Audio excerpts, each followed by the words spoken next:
We're alive. We just need a minute to share. Yeah.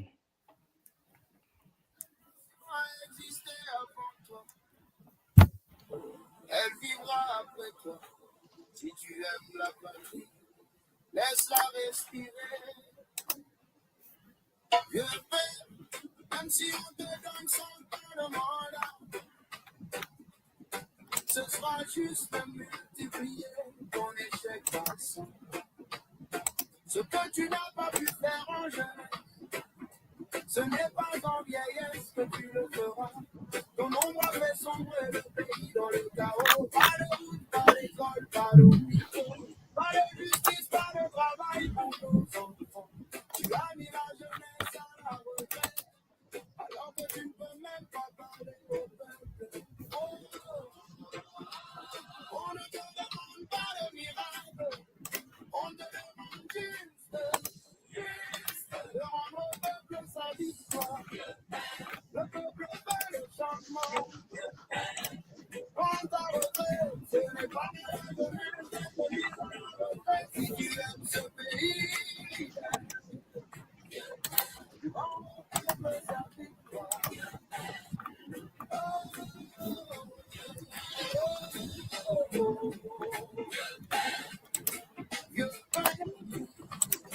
C'est une folie de faire toujours la même chose et d'attendre le résultat différent. Sous ton hypnotisme, la jeunesse souffre, le peuple crie. Si tu n'écoutes pas nos conseils, que ton miroir te porte conseil. Regarde ton échec, regarde ce que tu as fait de ce pays. Et accepte enfin que ton temps est terminé. On ne te demande pas de miracle, on te demande juste de rendre au peuple sa victoire. Le peuple veut le changement. Prends ta retraite, ce n'est pas la jeunesse d'être mise à la retraite. Si tu aimes ce pays, prends au peuple sa victoire.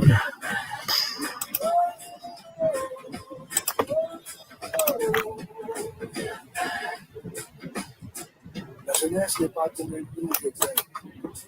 C'est elle qui peut encore reconstruire. Toi, tu as traîné ton pays dans le passé, tu as épuisé les forces, tu as paralysé les espoirs. Le peuple attend, le peuple regarde. La vérité, elle est simple. Prends au peuple sa victoire, respirez.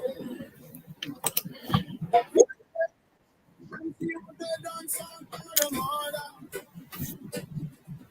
ce sera juste de multiplier ton échec dans 100. Ce que tu n'as pas pu faire en jeunesse, ce n'est pas en vieillesse que tu le feras. I think maybe we give it a minute. We have 1, 2 people on.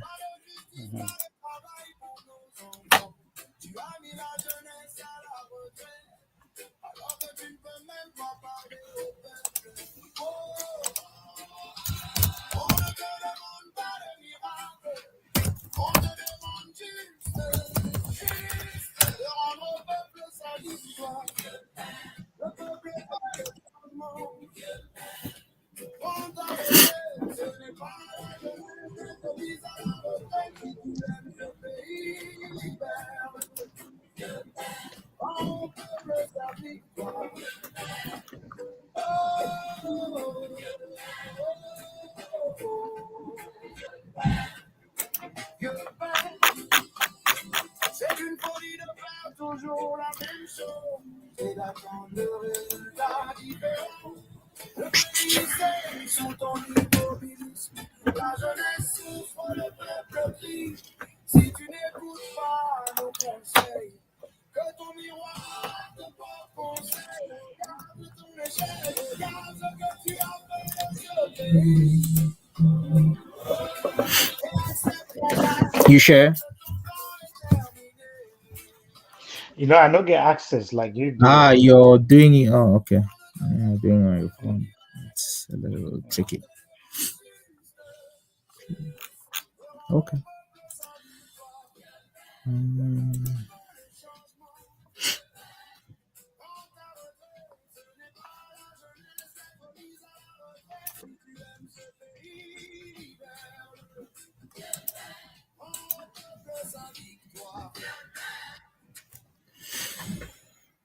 okay, that was that for the song.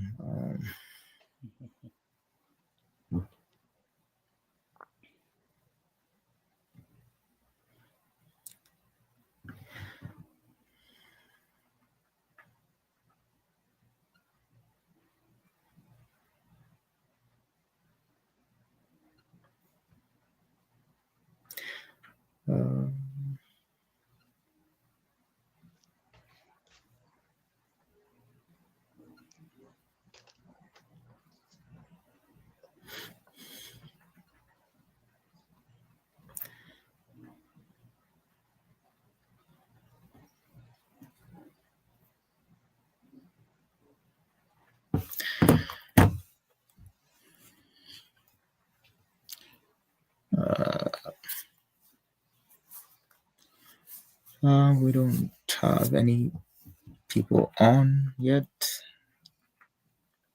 Mhm. Not sure if you want us to wait maybe a minute and then Yeah. we can start.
Okay.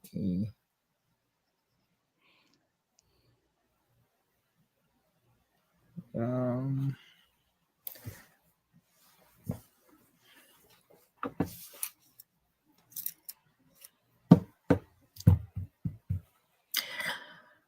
so,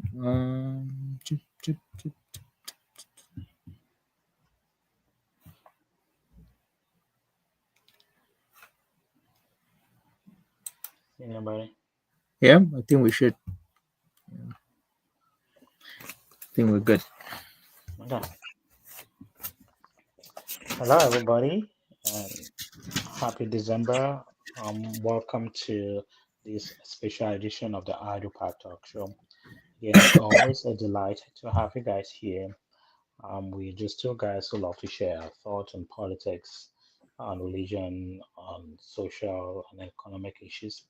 And today we are continuing our series on the post-election situation in Cameroon, highlighted by the recent passing in detention of one of the opposition leaders, Anicet Ekane. He was 74 years old, leader of the Manidem party that made way for Issa Tchiroma to run as its candidate, though he was eventually disqualified. But after Pobia was declared victor, he was arrested and he was in detention all this while, and he recently passed. So our focus on post-election Cameroon is on his recent passing.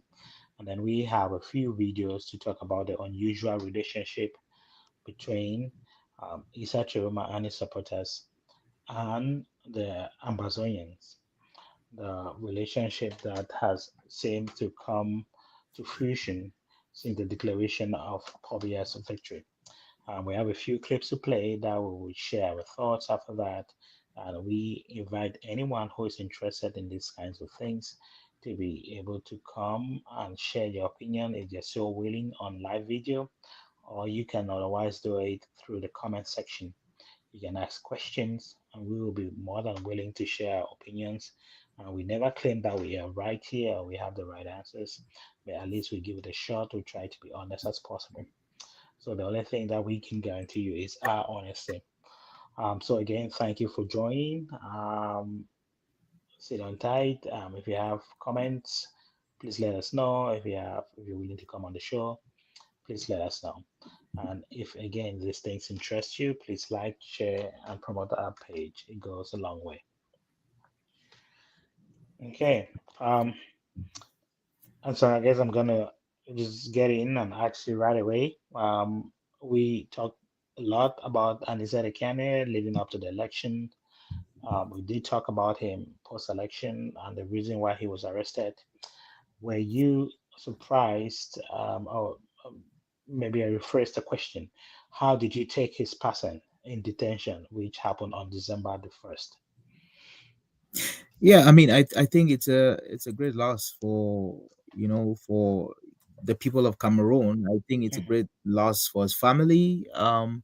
Again, despite people friends in political opinion, I don't think that anyone in their right minds would, either intentionally put someone's life at risk or would want Hmm. anyone to perish in this way, right? Even if they were their worst enemies or their biggest Hmm. opposition leader. Anicet Ekane has been in the political scene in Cameroon for quite a while. Yeah. I only started knowing of Anicet Ekane a couple of years back, and more so just a few months before Hmm. the October elections in Cameroon. I know he's a prominent figure, but I don't know that a lot of us in the Southwest, or if you are just a political novice like some of us who, I mean, Hmm. not me, but people who are just getting into politics, you probably would not have heard of him. We started hearing a lot of Anicet Ekane and his influence only when he opened up his party, or they opened up their party Manidem for Yeah. Maurice Kamto to stand as their presidential candidate. I also know that after Moise Kamto was disqualified by the Constitutional Council, um, um, he then supported the candidacy of Issa Tchiroma, and I think that is where that relationship became a little bit stronger. That I mean, if you notice, you would see that there's a certain generation of Cameroonians who are leading the country either in the government or they are in Hmm. opposition, right? Most of these ministers are friends with or came up with these Hmm. opposition leaders. And he said, Right. there are ministers in the Cameroon government who call him their friend. They Yeah. come from the same village, they come from the same region, which is Douala, if I'm not mistaken, right? Went to school together, kind of grew up in the 90s, Yeah. fought for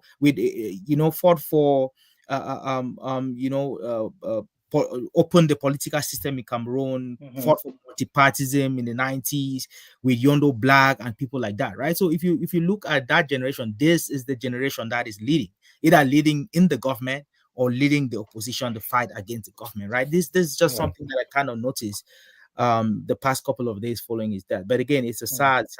sad situation. I don't think anyone should be allowed to die in detention. Hmm. I have heard people argue that civilians should not be prosecuted in military courts. But again, he wasn't charged with a civil. It wasn't really a civil offense that he was charged with. He was charged with Yeah. rioting and insurrection or something like Hmm. that, which most of the time is a It's a military military. Yeah. matter, right? But again, I Yeah. think his treatment in prison. Again, not saying that he was poorly treated, but the fact that a To die man, in detention. any person, be it an opposition leader, be it just a mere civilian, be it a nobody, dying in detention, due to poor health. I Mm. think the Cameroonian government needs to answer to how or why, if at all, he wasn't given the proper medical care. If you Right. bring someone in detention, they are your responsibility. I think the Cameroonian government needs to take responsibility. They are your responsibility. It is your responsibility to make sure that they are well fed, that they get a rest, that their health is being taken care of, right? Both mental Mm-hmm. and their physical health. And knowing too that Anicet Ekane was sick before his arrest.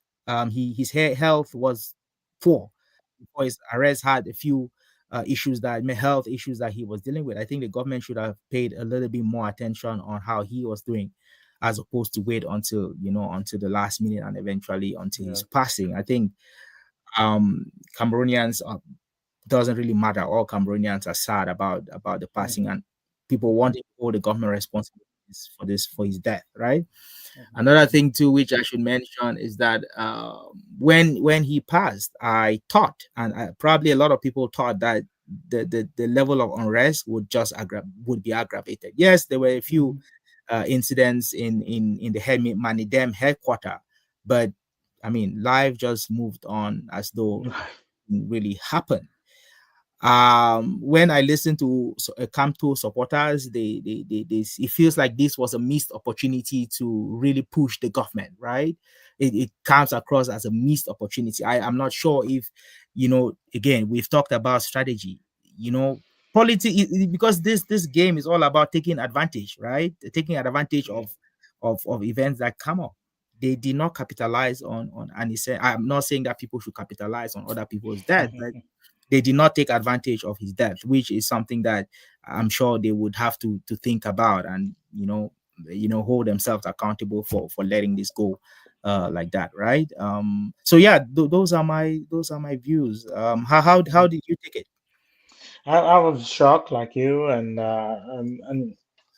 at the same time, it was an opportunity for me to learn a lot about it. Anicet Ekane. Mhm. Um, I think he came of age when Douala Mangabel and NS Wandi were all leading the charge for independent Cameroon. So he grew up with that kind of mindset, fighting for the freedom, and he never let go. He became popular again in the scenes in the 90s with the multi-party system, like you said, and has been in the UPS and fought the government in the UPS. And then from there, he went and created his own party, which is the Manidem. Has been in and out of the Manidem, was president, and then was deposed and became president. And so he's a man who has been involved in politics, has been trying to fight for the people, and he has a lot of following in the littoral and center some. Not so popular in the Northwest, which is where I'm from, or Southwest, which is where I've also spent a lot of time.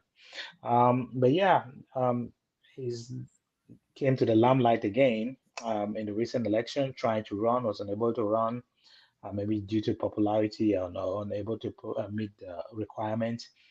Took on Campto, gave Campto the opportunity. Before everybody forget, there was a lot of infighting in the money then before he Right, got allowed Campto to run between him right. and Dieudonné Jacob. So, Hmm. just to summarize, he has always been a fighter in the opposition, mostly has changed camps maybe once or twice, has been in and out of the political scene in his last political party a few times, but he remained steadfast to trying to secure a better Cameroon. Um, some people don't always agree with his methods, and but then he was an important player in that. In Cameroon in general. So it's a sadness to see that he's gone, and particularly the circumstances surrounding his demise. I don't care how much treatment, how much nice and how professional the government was to him. Just someone dying in detention, just yeah, it doesn't sit well, and It does not. it's just unfortunate. And you might do everything that you can in your power to make sure he was healthy and receives all the medical attention that he deserves. But it's just that he died in attention, you are now on the defensive. You have You to prove beyond reasonable doubt that you provided this guy with all the necessary medical care he needed to be able to remain alive. But it is what it is. Um, he's passed. He's now of blessed memory. I don't know how his legacy moves on from there. The government has already come out with a statement. His lawyers had earlier come out with a statement. I haven't seen any recent reaction from his lawyers, but it's sad. Again, we're grateful that he hasn't spilled into something more violent, more atrocious. So there's been relative calm. So it's been um, calm so far. So which is something to I don't know. It's something to appreciate. But anyways, I will appreciate all his fight for the country to make it a better place. Sometimes unconventional, sometimes in ways that we don't necessarily agree with. But he stood on his principles, what he thought was right for himself and for his country. So you can only applaud somebody who has conviction. Yeah. So that's my little summary, kind of mirroring what you said already. Um, Ghana, talking about missed opportunities again, like I mentioned earlier, you can't. Nobody should take advantage of, or should. But again, this is politics, right? And Right. with the political situation in Cameroon, you would expect the self-proclaimed president to take advantage of every opportunity he can get to Right. create the level of instability that he hopes to create in Cameroon. Hmm. This was clearly an opportunity. Would you say this was a missed opportunity in any way? Eh, I'm I'm one of those who think Issa Tchiroma doesn't have the support that he thinks he has, or the few people that are out there making us for Issa Tchiroma. I think deep down they know that he cannot garner the amount of support he has. You know what they say in the US? Do not let the crisis go to waste. Yeah. You can say this was a crisis for the Cameroon government and Issa Tchiroma was supposed to capitalize on it, but I just think he doesn't have that grass level support that he proposed on social media. Um, his following has, in my opinion, dwindled drastically. He doesn't command a lot of respect. He doesn't command a lot of sway. The ghost town that he declared, uh, just weak. They're phasing out. People are going about their business. People don't really talk about him that much. Even the social media influencers who were all supportive of his view, they're not. So, in a nutshell, I think I don't know that he could have done much because he doesn't have the opportunity to be able to um, um, make that much, turn this crisis into something substantial. That's what I'll say. Again, just considering that Anicet Ekane died on the 1st of December, which was the first day of Issa Chiroma's Right. declared ghost town. I generally would have expected a little bit of follow up. I really would have expected. I thought, and each day I went back to Issa Chiroma's Facebook page to see if Mhm. he had put out a video or if he had put out a little bit more information. The only thing I saw was kind of a letter, and the question is Let us answer. how many of us go to Facebook to read a two-page To read that.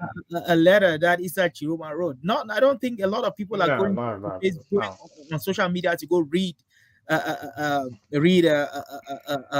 communiques, right? So I would have thought that he would have personally come out and given a short speech condemning and he said Kane's death, and then calling on the people, using this as a way to galvanize the people who are Right. already upset or who should already be upset with the government, to get them Mhm. out and get them to respect the ghost town and get.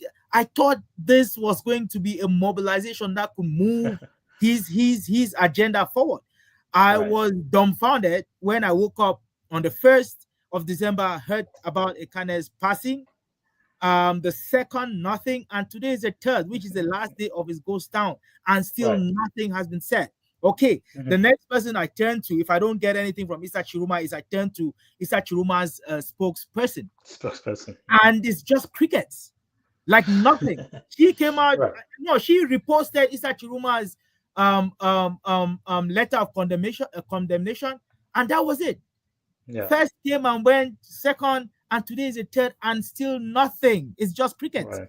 So Right. it goes back to the conversation we've had earlier, Ghana, about Issa Chiroma and his lack of strategy. And we are not the only people who have recognized this fact that Issa Chiroma seemed to have no strategy in place or seemed to be working on a strategy.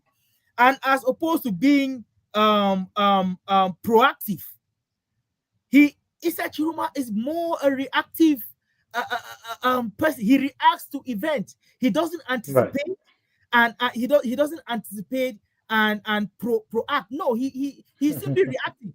Ekane Yeah. died. He comes out with a little note. The question is, he was aware that this guy was arrested on the October the 24th. I Right. don't believe that he said or I saw anything about that from Issa Chiroma. Nothing. He knew that Anicet Ekane was sick because Right. his lawyers kept putting out information about his air, what do you call it? Oxygen concentrator. Oxygen tank was seized, but nothing from Issa Chiroma. Nothing. Right. Right. Nothing from him. Nothing from his spokesperson. Nothing from his. So it's like, what is it that they're doing? Do they really know what they're doing? Should Cameroonians rely on the man who seems to have no strategy? Is that who is going to get us to where we want to be? And Right. those are questions that keep coming. Unfortunately, I don't find answers. He can't Yeah. give me answers, not me, but answer these questions to the Cameroonian people. The spokesperson, Madame Alice, cannot do the same. So Yeah. it's like, Yeah. what is it that Well, he is doing? what do you expect?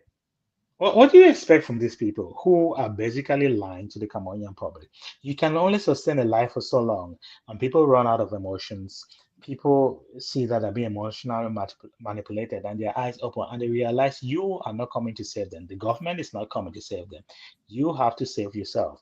So, people run out of that zeal. People run out of that enthusiasm. We did predict this. Like the emotions are going to die down. They People, are dying down. the eyes are gonna be clear. Like, what do you expect? Like, a lot of people are coming to the realization that Issa Choma did not really win the elections. Like, he did not have any strategy. He knew, and he said Ekane was probably sick, but I don't think he had any information on how gravely sick he was. I don't know if the But I death mean, was Ghana, you unexpected. are not Anicet Ekane's brother. I am not related to him, but I Right. knew that he was sick Yeah, but I because didn't I know how went bad he on was to sick social too. media. No, because I went on to because this is information that you could find on social You media. can find, And a yeah, man yeah, who is as connected to the Cameroonian government and to opposition leaders as Issa Chiroma, wouldn't he mm, have known?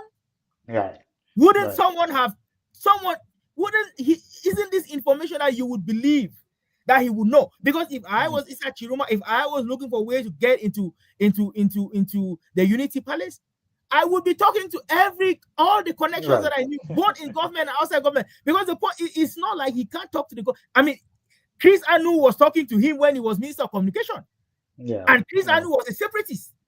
Chris Anu is doing interviews with the current Minister of Communication. So how is Issa Chiroma not aware of what is going on? It baffles me.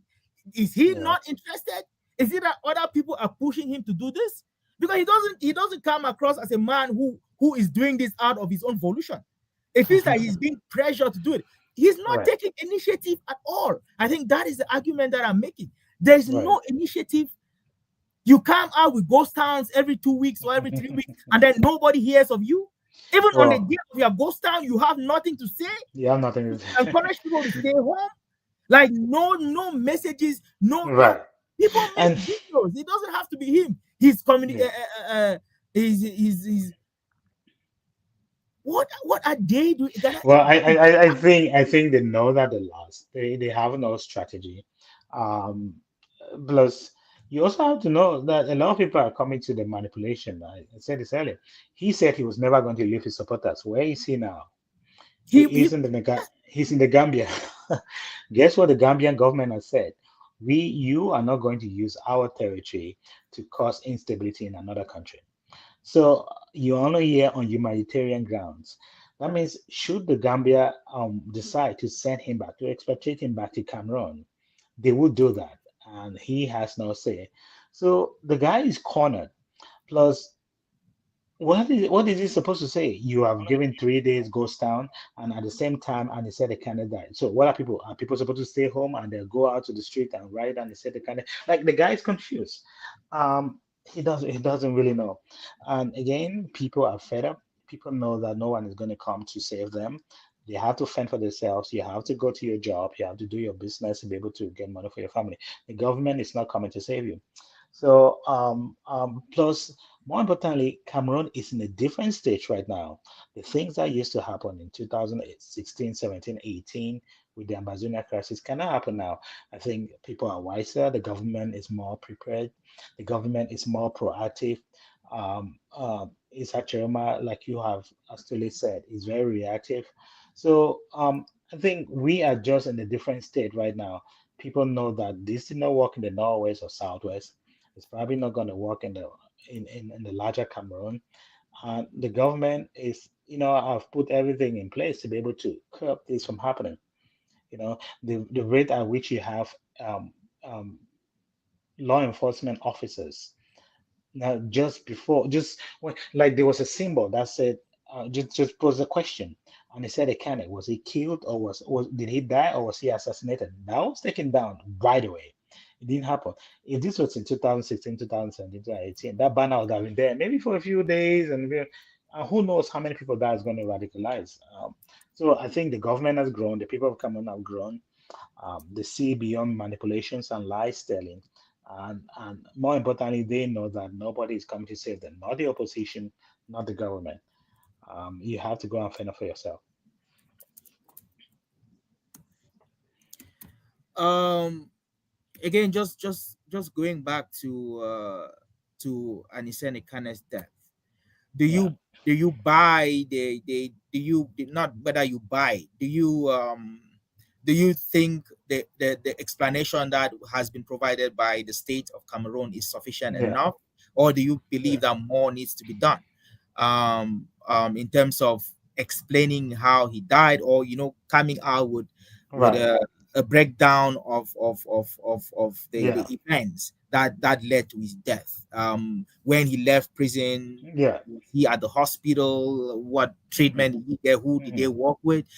Do you feel like enough of this information has I been shared? think, yeah, yeah, I don't think that enough has been shared. I thought the letter said they've opened up an investigation. Okay, so there's okay, yeah. Yeah, they said they've opened up an investigation, but they have to come out and clarify a lot of things. And regardless, it's just still a bad look. A political opponent dies in your detention. Regardless of whether you did everything right. It's just a bad look for yourself. People are gonna make up stories. They said the guy was treated very well. They said his medical doctors, his personal doctors were also involved in his treatment. Also, we have the letter that was sent by his lawyer on November the 20th. They were saying he's not having access to his concentrator because the concentration is in the car that was his oxygen concentrator was in the car that was seized. Um, um, they said they didn't mention that he had other conditions, but the government on his part said, oh, he had multiple comorbidities, but he was treated respectfully. His personal doctors were involved in his treatment. So we're getting conflicting information. Of course, everybody's going to milk the situation to the advantage. Everybody's going to tell the side of the story that favors them. But you will hope that the government, after they're done with their investigation, will come out clearly, and they should be like a very explicit sequence of events, what was done at this stage, what was done at this stage, and all the reasons. But hopefully that's gonna curb a lot of the conspiracy theories. But at the end of the day, it still remains a bad look. Yeah, people still die in detention, political prisoners die in detention. I don't think it's really gonna affect much with the political situation in Cameroon. Probably has just started. He's what, a month and a half into his seven term, 8 year, eight, eight. What are we? Eight 8 years. term, 7 year, which is crazy to say, but it is what it is. I just hope that brings a lot of comfort to his family and his Mhm, ex family and the supporters. mhm. If they can see that the government treated him with respect. If not, Cameroon is not the place that you say you can take the government to court and even make some money. But We'll see. I hope the family has answers. I hope his supporters have answers. Ghana, before we continue, I think we've been off air for Hmm. about 2 weeks, and within Yeah. that time, a couple of things have happened. I just want to Right. kind of highlight some of those, and again, we can just add them as we go, right? Because Hmm. again, the political situation in Cameroon is very fluid, and changes are happening every day. So I thought maybe Right. we capture a few of those changes. So Hmm. we know that since our last show about 2 weeks ago, we know that the Cameroonian government, President Paul Biya, has received congratulation messages from Kenya, Hungary, Libya, Brazil, Togo, Niger, and Switzerland. I think there are more Right. others which I didn't capture, but I just thought I highlight those. For those who Hmm. feel like Paul Biya is an illegitimate government, I just want you to know. Um, I mean, for those who are still believing that Issa Chiroma won the Fairy election, tales. he's president elect and is eventually coming back to office. I just thought I give you a list of countries Yeah. who differ with you, right? Hmm. Also, political scene. So there was the Cameroon held their regional elections on Original November elections. 30th, which is a significant election Yeah. taking place in all 10 regions of Cameroon. And the purpose of that was to elect 900 regional councillors for a 5 year mandate. Hmm. 90 councillors would to come from each region. And so these elections happened on the 30th. Remember, 30th was the first day of Issa Chiroma's plan Plan goes down. for Ghost Town. And I think what happened on the 30th on the other side was that a group of activists hosted by Mimi Menfo did I didn't know that it's 3 hours, it's an 8 hour, a 10 hour marathon Yeah. online Without saying anything. show, online saga. So we had prominent people called Mimi Fanta, of course, was not Mimi Mefo. Mimi Menfo hosted Hmm. on her platform. We also had Eric Chinje participating in that. We Hmm. had Erika Chong, is that her name? Participate. We Ah. got a lot of these activists who came out and sat on the internet for 8 hours, repeating themselves and supporting each other. No serious questions were being No asked. challenges. No serious answers were being given. No challenge in terms of people's opinion. There was no. It was more like an echo chamber of Yeah. people who have the same idea, sitting together and how you call it, supporting and corroborating each other's point of Right. view. Right. You would imagine that more than 15 activists come online and you don't there's no, I mean, me and you, it's just the two of us, but we Right. disagree half of the time, Right. even though our ideas are almost quite Right. similar, but we have a lot of disagreement. We do. It might just be even how we present our Right. points of views. We might agree on a point, but might Yeah. have complete disagreement on how we even Right. put that out to the public. And it's Yeah. just the two of us. And then Yeah. imagine 15 to 20 people sit online and do Hmm. not disagree on anything. you, you know, and the point is that these people do not. It's not that they do not disagree. It's just that they are playing platitudes. They are just playing nice. They are just playing a political game. Because Mimi Mefo, she used to be a respected journalist in Cameroon. She used to stick to the facts, be the voice of the people. But over the years, she has become an activist. She is a clear activist. She doesn't base on facts. She has no journalistic integrity. And I say this not as a journalist, but just go onto Mimis Mefo's platform. She has no journalistic integrity. She is very dishonest. She is outrightly, she's just out there to outrightly destabilize the country. She tells lies bluntly. She distorts the facts. She misrepresents the situation. She quotes things out of context. She highlights things that are not supposed to be highlighted, minimizes things that are supposed to be highlighted. So she has just become a terrible, terrible representation of the journalistic profession that she once was. I don't think she's still a journalist. I just think she is a propagandist right now. And if you think I'm lying, just go to her platform. She says she talks of Issa Tchiroma, the president that has been elected by the elected president of Cameroon. Excuse me, what do you mean by the elected president of Cameroon? Someone who refused to go and show the fraud, someone who refused to go and show how he won the election. He wanted the electoral body that he agreed to up to about 2 days after the election when he declared himself winner to come and verify the results with him. Someone who has fled the country to the Gambia, who said he was not going to flee the country. So I am hugely disappointed in Mimi Mefo. Those group, I think they're just a bunch of political butts that are bouncing ideas with each other, that are just playing nice just for the sake of it. Because if you just go a little bit deeper, they do not agree on what the plan is. They are just there to play platitudes and give a semblance of um, a political cohesion in their camp, but they do not agree. And everybody's seeing through that. And we're just tired. I am fed up because I don't think it's serious work. I think me and you put a lot of effort in our thoughts than those people do, because they just go there to think they speak better English and they have a huge following. They can say whatever they say. But it is what it is. Like the kind of things that they espouse on that channel, I won't let it fly. I mean, you can only excuse it from a primary pupils. It's like they have no idea of how a country runs. They have no idea of the military power that the commander in chief has. They have no idea of the government structure. They have no idea on how elections are being counted and how to go about to show proof of fraud, how to contest an election. It's like these people, they're supposed to be the smartest of all. They're supposed to be opinion leaders, but they are as dumb as a rock. And I cannot spend my time watching them because they are not serious intellectually, academically. They have all the titles, but they are not serious at all.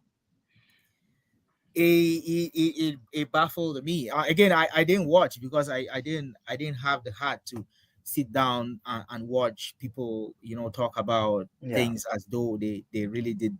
I think they just they're just dishonest. I think they they're know the very truth dishonest. and they know what is happening, but they're just chose to be dishonest to the Cameroonian people. They misrepresent, they misinform, they disinform. That is what they have all been doing. They are Yeah, not honest enough to tell the Cameroonian people the truth.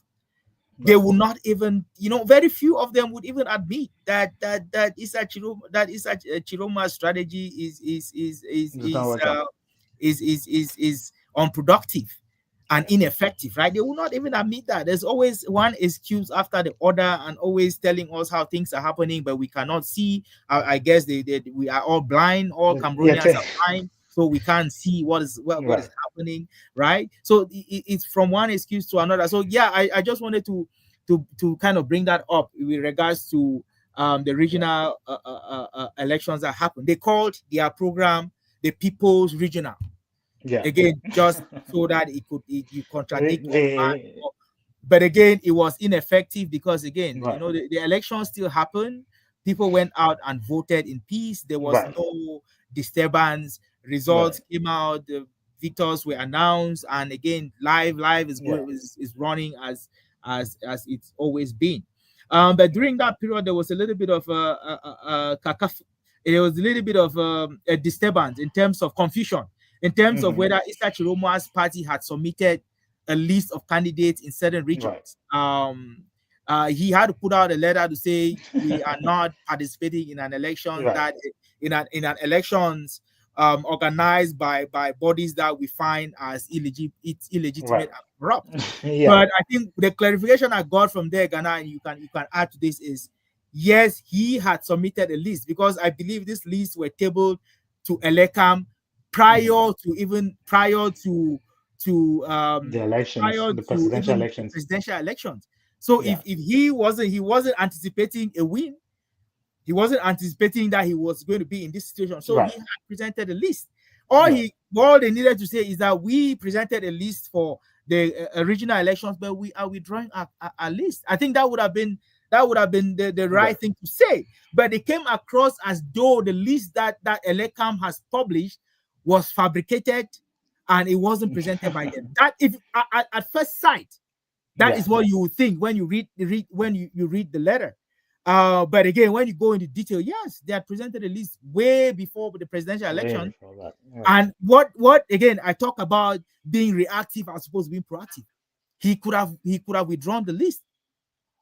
He could have sent a letter Yeah. prior to Elekan publishing a list to say, hey, we have a list, but we want to withdraw our list because we are not participating in those elections. But no, you Mhm. have to wait until Elekan puts out the list. And then people start calling you and say, but why are you running for this election? And then you go and react and send a letter and say, no, no, no, we are not, Yeah. we are not, Yeah. we are not participating in elections. So again, it's part of that unpreparedness and the lack of foresight or lack of vision Yeah, but on the how part do you of have Issa foresight? Tchiroma, right? How do you have foresight when your foundation is based on lies? Your only position is to be one of reaction. You cannot plan ahead because you have to make sure the circumstances and the situation and the context favors your new lie. So you always have to come up with something new. If your foundation is based on lie, it's very difficult to plan ahead because you never know what tomorrow is going to bring. But if you are based on the truth, you don't have to remember anything. You just have to go with the flow. Like, I mean, this is what your parents will tell you when you're what, 2 years old, 3 years old. That's it. But it's crazy that the only mode of operation now is to be reactive because you have to wait and see what happens. Then you come out and say they cannot plan ahead. They have no other option of planning ahead because you cannot predict the future because you have to lie. So that's it. So it's a dying horse. Um, Fake journalists and activists like Mimi Mefo and her crew, they know deep down within them that they are lying to the Cameroonian people. And they know that they are being dishonest. They know that they are manipulating. They know that if you just read, you don't even need to watch the show. Just read Mimi's Mefo's outing. She's supposed to be a journalist, and I think she still calls herself that, but she's a propagandist. So you only have to do that depending on the situation. There's only so much, and we're not in the 1950s where we had just one radio station and one newspaper, and you have to wait for the printing press to print out the newspaper. People get information in seconds, within seconds. Okay. So the country's in a different place, the world's in a different place, the Cameroon government's in a different place, the Cameroonian people are in a different place. What other options do these people have? You only have to be reactive. So just to continue, SDF did not submit a list for this election, not even in the northwest or the southwest region. SDF Right. did not submit a Yeah. list. The MRC of Moise Kanto did not put a list as well. So it was mostly I didn't CPDM. even still on Maurice Tanto. I mean, you can talk about that because I know there's something going That's on another with topic. They that's had a meeting. They're supposed to have a another meeting issue, to right? bring him back into MRC, and they're having an infight now. Perfect. So parties that ran the CPDM, the UNDP, the Universe, Yeah. CDU, BRIC, and a couple of other parties submitted a Right. list. Of course, the CPDM won with the Of majority course. and Of course. leading in all regions. So Yeah. that is news with respect to that. Yeah. Again, we eventually got the whereabouts of Issa Tchiroma. He is currently in Yeah. Zambia now, and he is there, like you mentioned, on humanitarian grounds. I think his activities are being curtailed Yeah. and limited, and that is why, as we both know, he is unable to effectively Right. lead whatever it is that he's hoping to lead. He stays for days without putting out any communiques or making any statements. He resurfaces once in a while and he declares ghost town. Yeah. So the ghost town declaration, the latest ghost town was started Sunday, November 30th to Wednesday, December 3rd. I think Yeah. that was the range, right? Mhm. So based on what you know, how would you evaluate the last ghost town? which which Catastrophic. which, which just ended on the church. So a couple of hours Yeah. ago. What's Yeah. your evaluation? Catastrophic. Absolute failure. Um, um, Lies, manipulation. These are all the adjectives that I'm going to use to describe that. Nothing, it did not work. So it was a total failure. I don't know if maybe it's just me and you who are really talking about ghost town. Even the people who support Issa Tchiroma are not talking about ghost town. Even we are the ones who saw this manipulation a long time ago. We are the ones even talking about the ghost town. The people who were his staunch supporters, I haven't seen anyone stop their business or their activity because of a ghost town. They're still going about their activity. So, yeah, in a few words, catastrophic, absolute failure, waste of time, lack of planning, manipulative. Yeah, all those words come to mind. Okay. I think it's a good way to segue into our first video. Yeah, So this was a short clip from a program hosted by Chris Anu. yeah. That was hosted December the 2nd. And they had a conversation with Eric Chinje and a certain Emmanuel, an activist and a Chiroma supporter who's based in France. And they were talking about strategies and this is what Chris Anu challenged them on with respect to this, the ghost town strategy. So let's start there before we Yeah. move on. Why should bars not take over organizing? Organizing. When when I talk about organizing, action organizing, soldiers on the ground, and only look up to Issa Tchiroma for diplomacy and for direction. It's amazing because what you are saying is already in place and ready to be ready to show. You know, it's amazing because I keep saying this. There is something that is called strategy and tactics. And there's something that is called stealth technology, stealth fighting. We are doing things that you do not see, Chris, yet advocating for. All those things you advocating for are being done at this point in time. When you say, and I understand that you want to see people in the street, that all these people calling here, they want to see people in the street, flooding the streets and shouting and dying. I'm saying, how about we bankrupt the rogue state? How about that? Because well, the thing is that the problem there, Manuel, is that we have heard about the World Bank. In the days of John Frundi, you will remember, we were told the World Bank is coming, the African Development Bank is coming, and so on and so forth. And yet, the Bia's regime continued to work stronger and stronger. And I'm sorry, but that's not what happened at this time. At this time, we're frozen the accounts. The Ngongo and all those guys, the accounts are being frozen.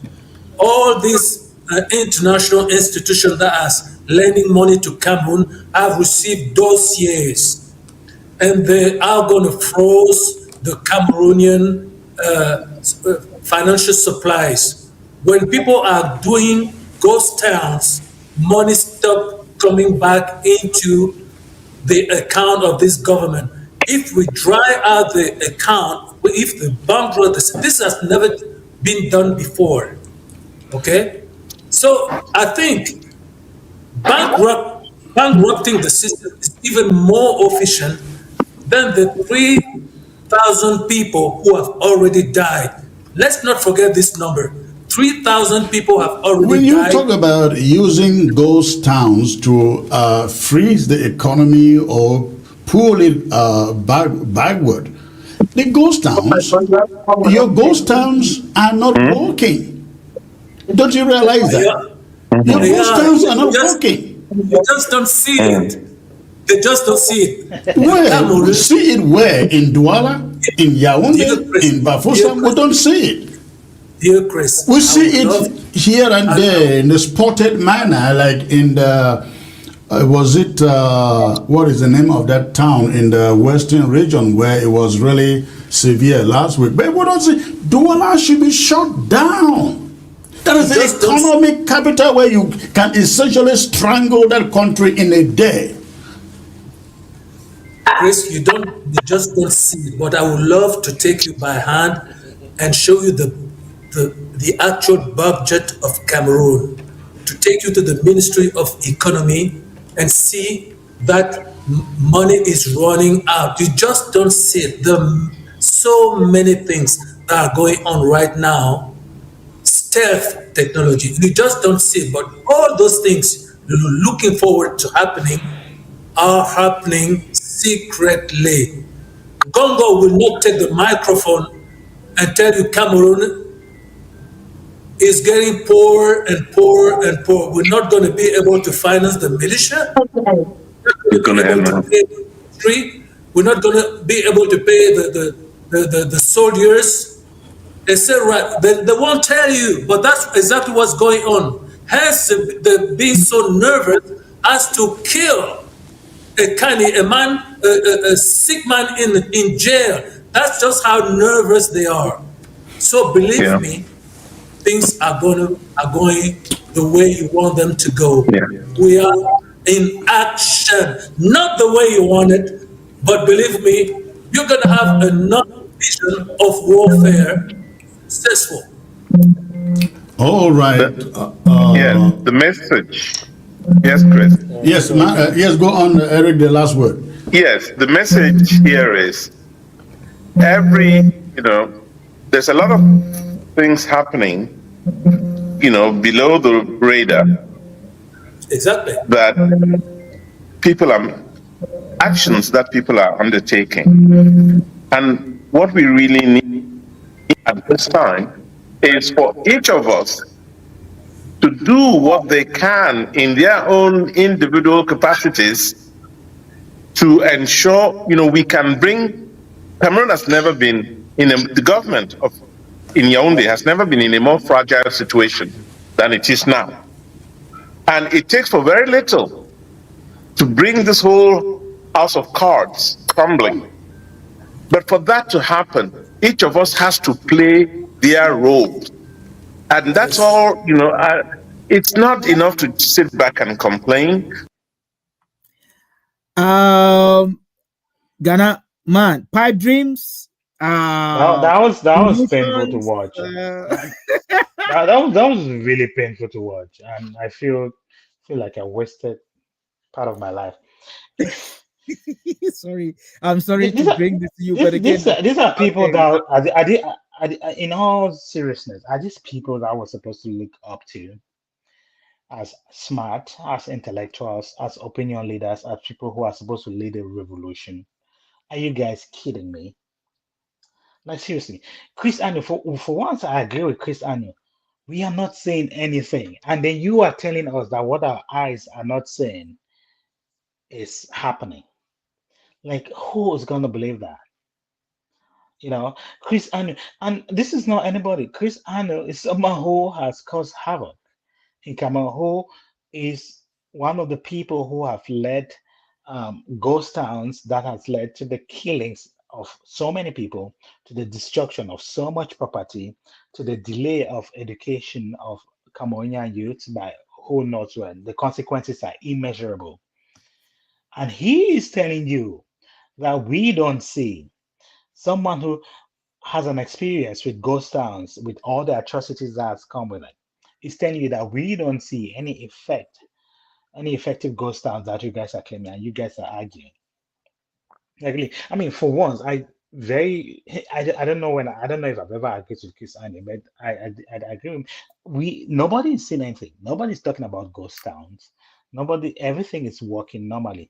Maybe there was timidness the first time it was announced, and that's it. But these people are coming on here and they are blatantly lying in front of our eyes. And you hear the claim of the other gentleman, I don't know his name. He said they are going to stop the supply of money to the Cameroon government. Are you kidding me? As who? How? When? Like, who believes these people? Who really believes these people? Okay, he used the word believe me like 3 or 4 times. Believe you on what? As who? As who? Believe you on the lies that you have been telling?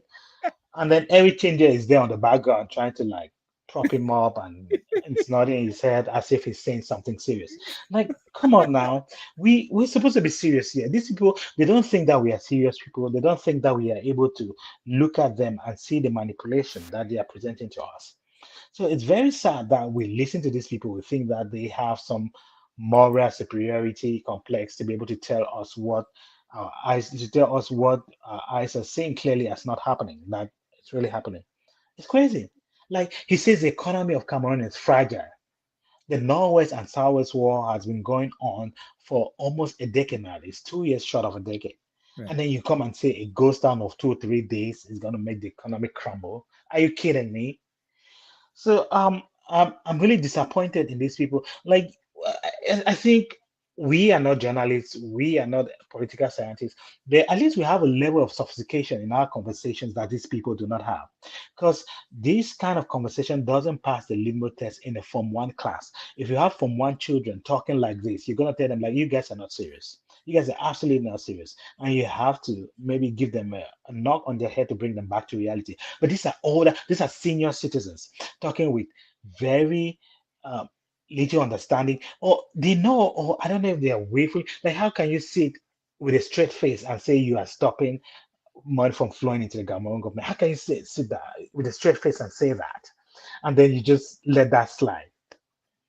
I don't know. I'm just frustrated by the lack of seriousness in these people, the lack of preparedness, the lack of truthfulness, the manipulation, the obvious lies telling, and they think that we are so stupid that we just believe what they say because they are Eric Chinje and they're Chris Anu and they're whoever.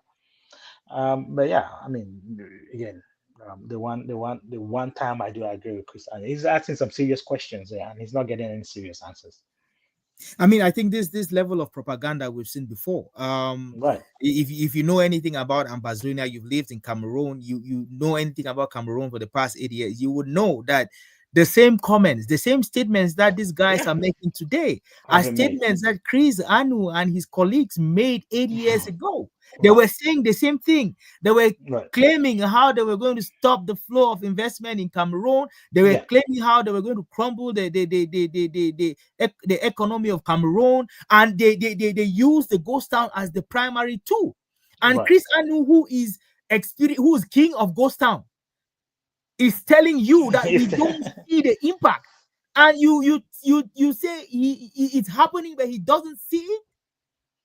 Yeah. Ghost town where you say people should stay home, people are out Yeah. and about on their businesses, Yeah. and you say you're crumbling the economy, but Chris Yeah. Anu himself cannot see. Right. How does that make any sense? I do not get it.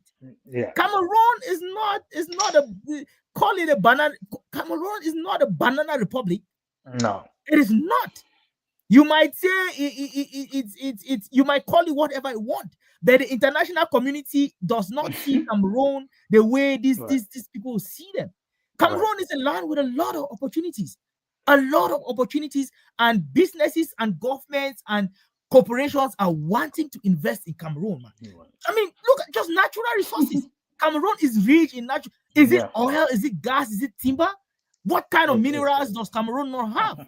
And who doesn't want to get it?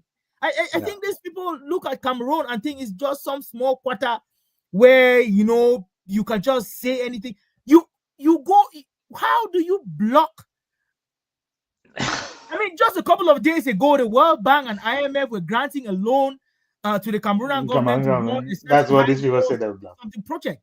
What are these people talking about? Is it like Cameroonians don't know how to read, or Cameroonians don't follow the news, or Cameroonians are children and dumb, where you could say anything and they just have to believe you because you say it? This is what these guys are expecting us to do: to not believe what we see with our own eyes, but believe what they're telling us. The past 4 days, people have gone out and activity. They have gone out and schools have opened. Have gone out and and then you are telling us it's happening that we don't see it. How don't we see it? I do not get. So it's statements like these that these people come out and make that irritates me, because now Right. you treat Cameroonians as though they are half As brain children. or Yeah. half, like people say they don't have half brain cells in their head. Right. That you come and say, oh, we are going to stop financial institutions from loaning money to, as if it's just one financial institution. There's the World Bank, there's the IMF, there's the BRICS.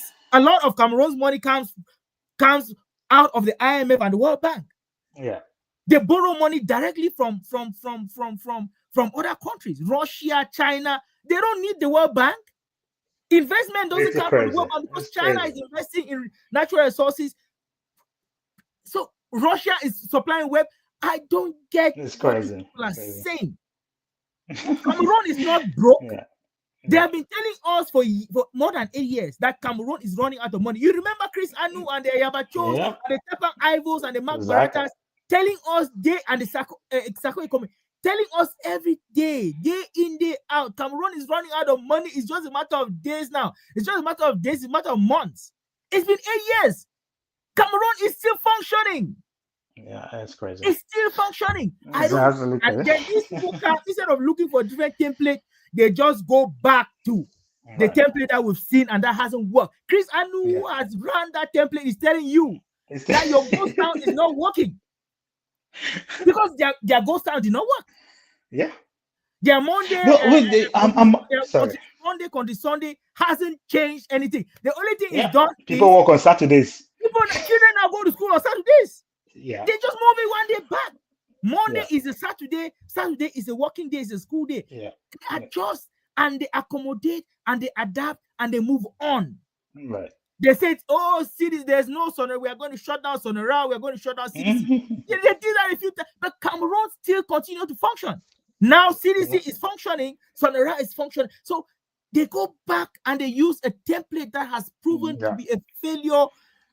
And Chris Anu, who is part of developing this template, is telling you that, my brother, this template that you It's not working. It's not working. We don't see it. And you insist that it's working, but the Cameroonian people are blind to see. No.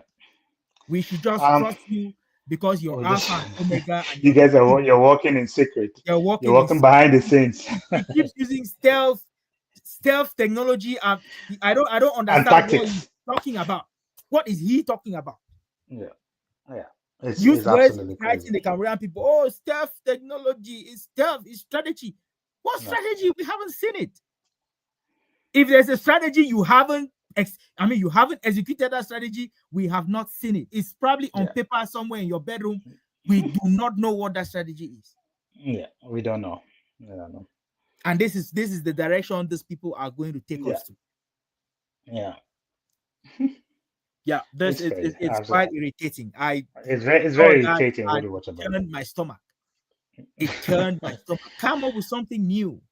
Find something different. Again, how do you come up with something new when your foundation is based on lies? You cannot. That's what I said. So they're gonna be ridiculing themselves like this every time they come out and outing.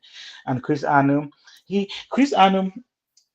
he's asking innocent questions, but what he really is trying to do, if you want to read to his words, he's trying to push them over the finish line. Exactly. Yeah. And do you know what the finish line is? It's killings, the same level of chaos. It's loss of property, it's destruction. That is the finish line that Chris Anu is trying to push them to. But they I don't know if they don't want to accept it, or they know that it is. And they know that they are basing everything on life. I feel like they understand that if they they do understand. Because Chris Anu, he's not just asking innocent questions. It's not an innocent question. He's like suggesting. Yes. He's suggesting for them to take it to the next level, which means there's gonna be death, there's gonna be destruction of property, there's gonna be hurting. That he's just saying what you do is not working, so you have to buy guns and weapons. That's literally what he's saying. He and that is what his initial question was. Why don't you let BAS, the BAS movement? Why don't you? Why don't you let the BAS movement manage? Manage the armed struggle of the struggle, why Issa Tchiroma focuses solely on On the diplomacy, diplomatic. right? Yeah. That was that was how he prefaced his question. Yeah. Let this radical group, which I mean, I'm sure you would agree Because with me. Issa is not that radical. These people are not that radical. But that who isn't? Yeah. Well, I don't know if Issa can control people like that. No, I'm Maybe he talking can. about the Bas movement. Oh yeah, they have. I mean, they've attacked people in France and whatever. I don't know if they And have that is any. why Chris Anu is campaigning that Right, Issa for them. Tchiroma manages just the diplomatic part of the revolution and leave the Right. rest. And to him, I think his calculation is the Bas movement can easily cross that line and Of get destruction, of armed conflict death. Yeah. to get to the destruction and get to the death as quickly as possible. Right. Because he knows that Issa Tchiroma might never get there. And so he's already starting to split the revolution. Okay, let's have an armed faction who are going to manage the terrorism and the armed fighting in Cameroon. And Issa Tchiroma can stay in the Gambia and deal with diplomacy and see how that works. Issa Tchiroma, Chris Anu needs these guys to cross the Rubicon very quickly, so that the chaos and destruction and damage that we've experienced in the North and Southwest can spill over to the Francophones, the French-speaking Cameroonians. That is his only intention. On our last clip, he's going to mention this very clearly. We're going to hear that. But Ghana, again, just still in terms of strategy, there's also a short clip about a strategy that I want us to listen to before we go to our last clip and then call it a day. They are saying is what you are doing may be good, is actually good, but not what is required at the moment. They want to see the youth of Cameroon rise up, take to the street and reclaim their freedoms. That's what you're talking about.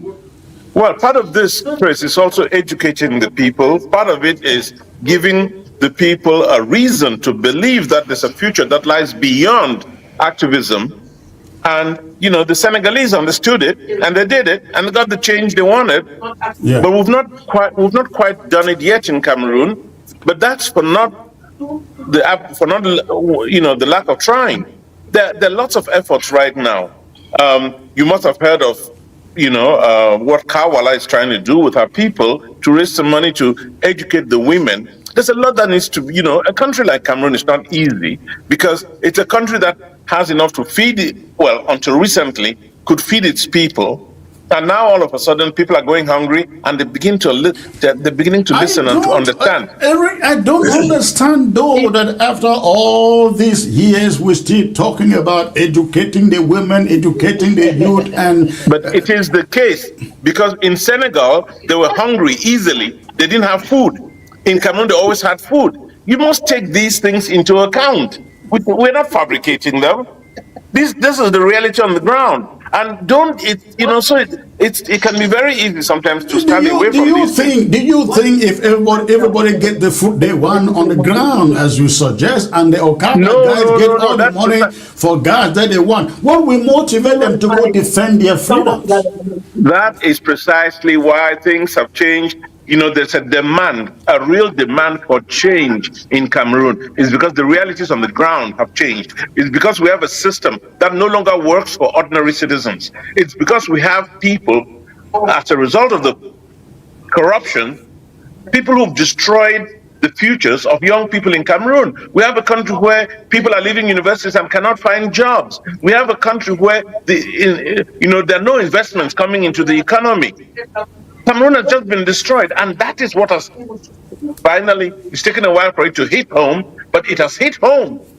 And at no other time have we had what we have in that country now, where people are waking up and needing to be helped to understand that there could be a better Cameroon than they have today. And that's what we all are trying to do. And all I can do is encourage those who are sitting out and talking about Cameroon of yesterday to look at Cameroon of today and play the role that they should be playing today, not yesterday.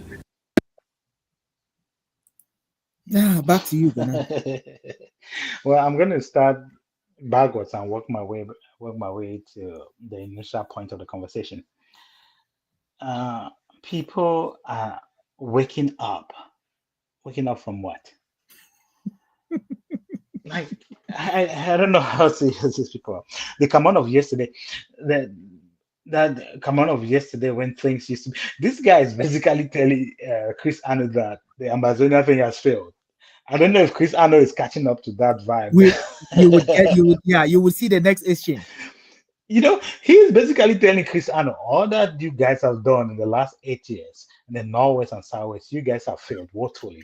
And if anybody is very honest, they're going to be able to say that. And I'm saying that I'm not even watched the clip. Like, this is the first time I'm watching it. But that's just a logical conclusion. And then he says, there are no investments coming to the country. Excuse me, sir.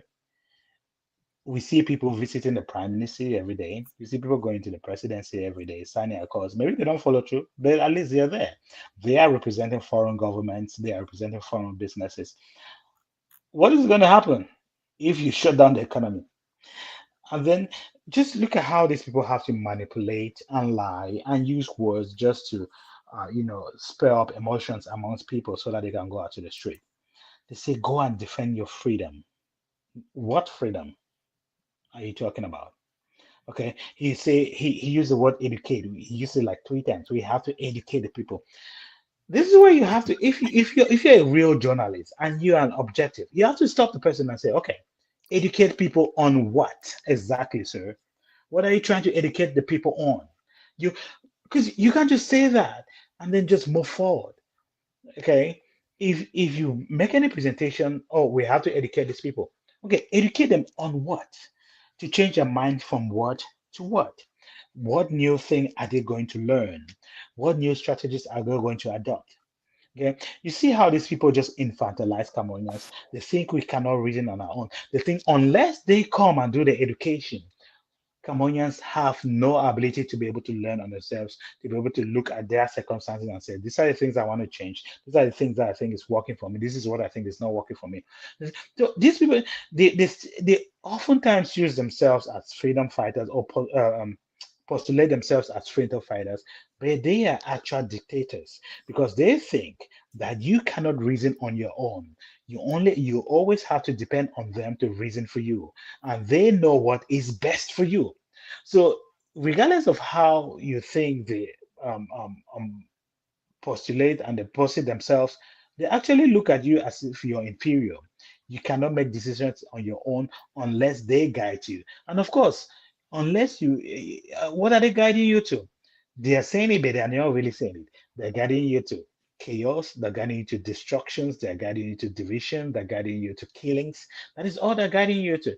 And Chris Arnold there, he's just an architect of those same things in the Northwest and Southwest. And they're calling it out to his face that he has failed woefully. And they are trying to do it in the rest of in the rest of Cameroon. So it's really sad to be able to see this level of superiority complex, this level of disdain for the Cameroonian people, this level of infantilization of Cameroonians. It's crazy, and it makes me really, really sad that you see people that we had so much respect for them come out and utter such nonsense, and still have a lot of people that believe them. So that's the saddest part. So according to Eric Chinje, it's Cameroon is still Cameroon is people are unwilling or unable to go out and die for Issa Tchiroma Right. because they still have enough food. Cameroon has, I mean, he said there's not enough. Cameroon is when it comes to food security, Cameroon is amongst the countries that can boast of Yeah. having a certain level of food security. Cameroon exports food to Nigeria, to Chad, to Gabon. Cameroon supplies food to most of his neighbors or a lot of his neighbors, right? Again, taking advantage of the soil. Anybody can go behind their house and plant plantain or cassava or this. Well, Food grows. So when he says because Cameroonian people are he wants to starve the Cameroonian people to he get does them. want to stop them. Is that what the plan is? That's That his will plan. disrupt the economy so much and starve the Cameroonian people to the point where they are so hungry and so desperate that they have to go onto the streets and die. That seems to be the strategy. So it's not even about the people in Yaoundé, the people in the 2D. It's not even about Paul Biya or their Tangangis. It's you, the There's no Cameroonian people, strategy for them. No. Their strategy is for the Cameroonian people. for the Let's population. punish the Cameroonian people so bad that they turn against their government. That is the strategy. Because when they start talking about food and people talk about hungry and people, that is what they're hoping to do. That's what they're hoping to do. Yeah. That we starve. So it's about punishing the Cameroonian people Yeah. so that they The- can get the change that they at the top want. It's Yeah. not about how do we deal with Atanganji. What strategy can we use to punish Atanganji to the point where he resigns from the government? Or what Yeah. strategies can we use to limit or curtail Paul Biya to the point where he leaves power? It's not about that. No, it's not about that. Because Why is it about that? at the end of the day, if Cameroon had to run out of food, Mr. Atanganji would have enough money. If a bucket of Gary is 1 million, he would have enough money to buy 5 buckets. Yeah. Right? The government will have enough money to take care of themselves, no matter how expensive food becomes, right? So it's about the common man on the street. The It's common about man. the They want to punish the common man. who has to go ride his Benzikin to make a little bit of money to buy some food to take home to feed himself and his children, right? It's about the students who have to eat before they go to school, 3 square meals. So it's about them. Yeah. It's about you, the buyer and seller, the local farmer who has to go to the farm and harvest and take it to the market. Go to the farm, harvest a bunch of plantain, and not be able to take it to the market because you have instituted ghost town, and so he can't sell his bunch of plantain, so he can buy petrol or kerosene for the bush lamp that he's using in his house. This is the strategy that they are not coming out and breaking it down as we are doing, but that is what they are hoping would happen. That you would go to the farm, harvest cocoa, and not be able to go sell it because they've damaged the economy so bad that nobody is willing to come in and buy cocoa. Exactly. So that's it. That's what they want. That's really what they want. It's for the common man to suffer. And again, these people are going to posit themselves as freedom fighters. They're going to, more importantly, educate you that they are fighting for your freedom. But in essence, what they are doing is the opposite. They're fighting to take away your freedom. So that's it. Yep. Fortunately, Cameroon is sufficient security in terms of food. So it would take them so I guess Issa Tchiroma is not looking to come into office anytime soon because it's going to take them a long time before Cameroonians start starving. It is going to take them a long time to get to that place. So Issa Tchiroma, I hope you're comfortable where you are because your people are simply telling us that you are not in a hurry. You are not in a hurry to take the Unity Palace for yourself. So our last clip before we go is a conversation or a debate. I think this is the very first time I saw Chris Anu and Eric Chinje really have a debate about the situation in Cameroon, right? And this debate is particular to the Ambazonia situation, and we will see the difference in where they feel Cameroon should be heading. In our previous episode, we talked about two people who have a common enemy and are in a marriage of convenience. So they are going to try to work together so that Paul Biya can leave office. But once that happens, we are going to kind of go back to our position where you say Cameroon is one and indivisible or a federation, and we say Ambazonia is an independent state. That is just kind of a foundation to that conversation. So I'll put it on with listen and then we'll comment. I don't want to get into the debate about who should be doing what. No, all I'm saying is each of us look at yourselves and ask yourself the question: have I done what I should be doing? to move this country forward? Chris, let me answer that question I to you. have done that. Let me answer the question, and it's important. And my country, and I'm not answering this question. I have done that. I continue to do that. Know yes, that I know my that, country Chris. I know. is the Southern Cameroon, it's not about Cameroon. You. Yes, it's not about you. It's not about me. No, it's about us. Right. So it's about us. But my country is Amazonia, though. Whatever it doesn't matter what you want to call it, but God put us in a certain geography. God put us there. I said my country, not our country. I said my country. I'm not talking about your country, my country, anybody else's country. I'm just saying God put us in a certain geography with a certain responsibility. I hope we can. I want to ask Chris a question. Why are you saying that Amazonia is your country and La Republique is not? I know you're Comrade One, and I see a very powerful revolutionary here. But please, why are you insisting on being apart from La République du Cameroun and say your country versus my country? No, that is not the point. That is not the point. I really hope that I hope you guys will allow me to leave now, because that's getting into a deeper argument, which I'd love to be a part of, but not today. All right. So thank you so much, Chris. And Emmanuel, it was great meeting you. Thank you for the opportunity to have this exchange. Thank you, sir. We'll talk later. You're welcome. Thank you. All right. That's a very candid question. Take that question again. I was a little bit distracted by what Eric said there. Take the question again, please. Okay. Why are you saying that Amazonian is your country versus La République du Cameroun? Why are you insisting on that difference?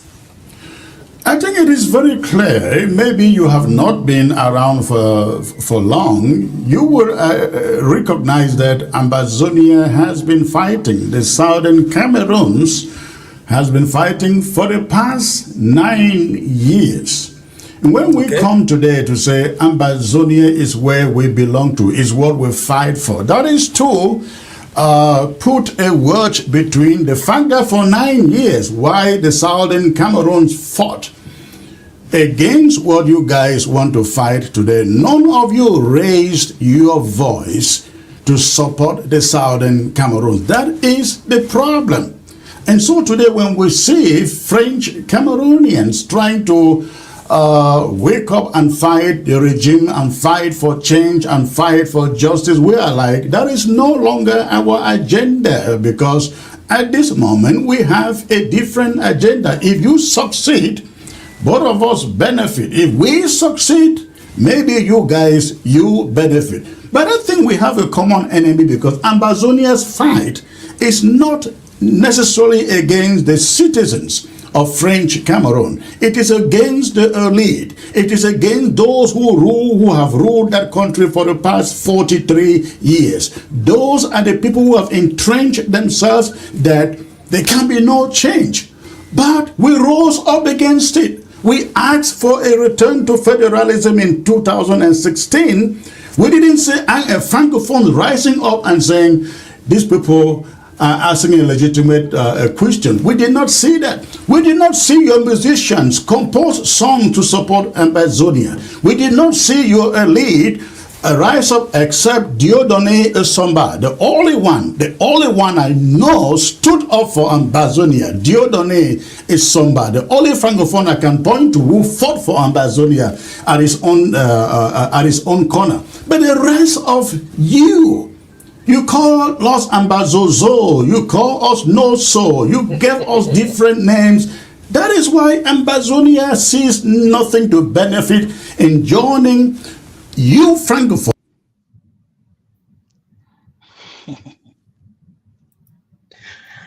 Are we beginning to see clearly now? I'm just wondering why it took these people a month to be able to come to this conclusion.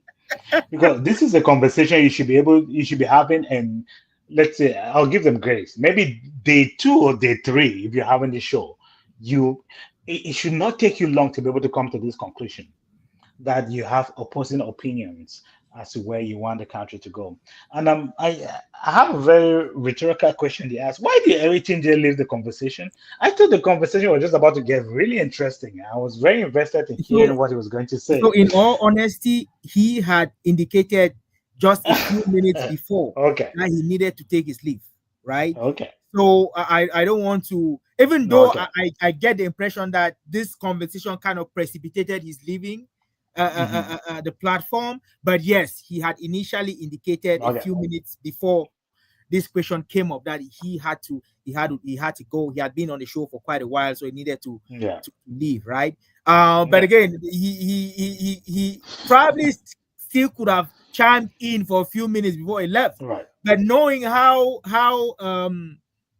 different he is with Chris Ano in terms of Ambazonia and Cameroon, knowing how Recently, only recently, of course, only knowing the gap between them, he decided to I think he to excuse decided himself. to excuse himself from that conversation. Again, he actually said, yeah, this that conversation is a very serious topic for you, Chris Anu, Yeah, right? So I'll just let you deal with it with. So I yeah. I mean that is how Well, that happened. well, that's good context. But yes, he But had I wanted think there's a lot of questions and some serious questions that he has to answer pertaining to that particular topic, because he's now distancing himself from the Amazonia struggle. I think Christian is still trying to hold his foot to the fire and say Christian is probably questioning, where does this originate? Are you still Amazonia? Are you La Republic now? Where are you in this struggle? And I think. Um, um, this is what is supposed to have happened earlier, because these two group of people, they have absolutely nothing in common, and we said that already on the show. They are just there for convenience. They are just there to have the common goal, which is violence, which is property destruction, which is killings of innocent people, and just overall create chaos, make the region ungovernable, so that they can come in as savior and and save the day. But we saw this long time ago. I'm just surprised they're coming to this conclusion right now. But again, it's laughable what these people think. Um, um, um, they think about us. It's laughable what they think about the Cameroonian people, how stupid they think the Cameroonian people are, and we're just supposed to be following any directions that they want to lead us to. It's very painful to watch, and again, I hope people can see through these lies and manipulations, and just wake up to all this garbage that people like this are spewing. Yeah, I mean there's nothing about that conversation that we haven't talked about before. I feel like it took them a while, but eventually they are getting comfortable They with get each in other there, enough to start teasing and testing and testing boundaries and seeing what each other's limits would be. This is definitely first of many conversations that they are going to have right? and many disagreements that they're going to have in terms of the direction of that country itself. And over time, each group is going to put open their intentions on the table. There is a certain clip which I didn't bring out today where Chris Anu said that the only reason we are supporting the only reason